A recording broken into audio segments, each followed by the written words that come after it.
The following story has been brought to you by StoriesToInspire.org. I want to share with you a story, Mary the Kamaisa.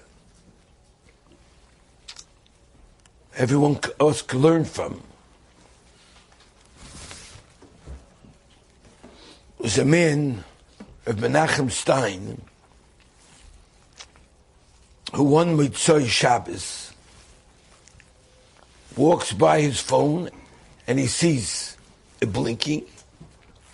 So he opens up and he sees this 45 missed phone calls. 45 from the same number.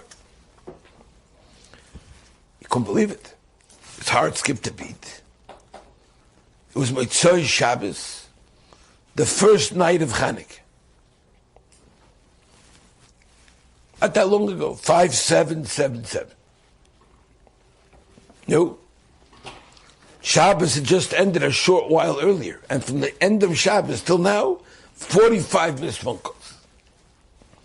He was thinking, what could be so urgent that a person would call him up and tell him this? Such a short time after Shabbos. He wasn't familiar with the number, but he decided, I'm going to immediately call back. He had to go electronically. The caller answered on the first ring. He didn't even introduce himself. He said, Rebbe, did you bench Chanukah yet? And he said, no, I haven't. So the caller then released a sigh of relief. And he said, oh, Baruch Hashem. He had to regain his composure. And he said, let me tell you why I'm calling you. I am a close friend of your son, Rabbi Uriah.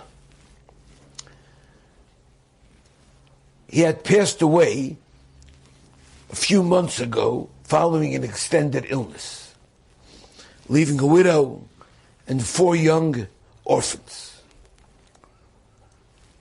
The son suffered tremendous pain throughout the course of his illness, and he accepted Ba'ava, his Yisurim. And the caller related that your son appeared to me in a dream 3 times. And he begged me, my friend, you know I left behind 4 Tinoikis, Shelby's Rabbi. One of them who's taking his first step in Limud HaTorah. He said the Yiddish child cannot grow in Torah without tefillas. So I'm asking you to please approach my mother and implore her in my name to daven for her grandson, my son, that he should grow and steig in Torah and Yiras Shamayim. And then his face disappeared from the dream. The man awoke right away. His body was covered with sweat. He was confused. He was bewildered. It seemed so real, so compelling, but maybe it was just a dream. The Gemara says, Reiv Chalaymas, Tor B'Telem. So he put the dream out of his mind and went about his business. And he quickly forgot about it, believe it or not. Until several nights later, again, his friend appeared to him. The young father's face, who had died, was shining with a special glow. As he said, I asked you, my friend, to please appeal to my dear mother, to daven for my son. Please do not forget my words. Then, once again, the image faded.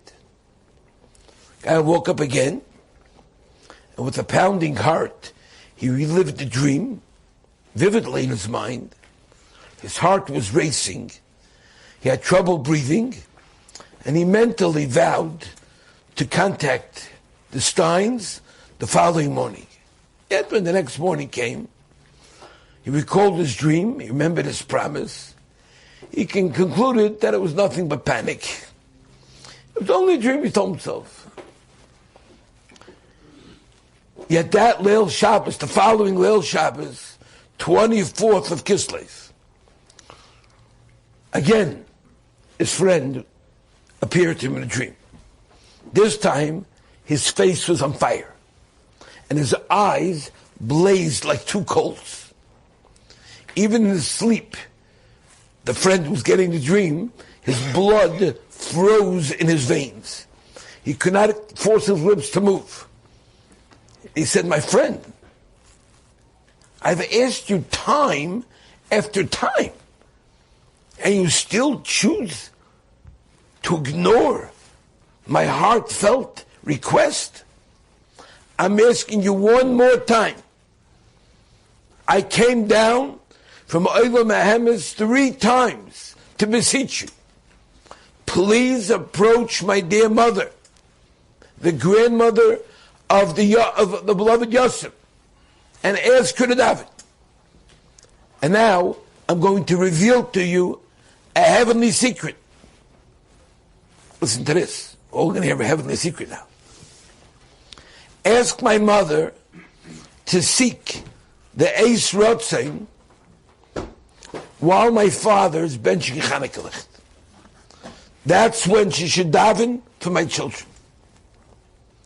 Ask her to daven with full and complete kavanah for my son's success in Limud HaTorah and Yerushalayim.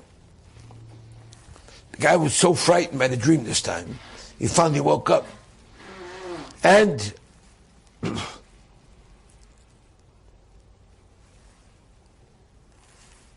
he was trying to get away from the dream, and the dead guy was like holding on to him. So you're not going nowhere. You're going to hear this dream to the end.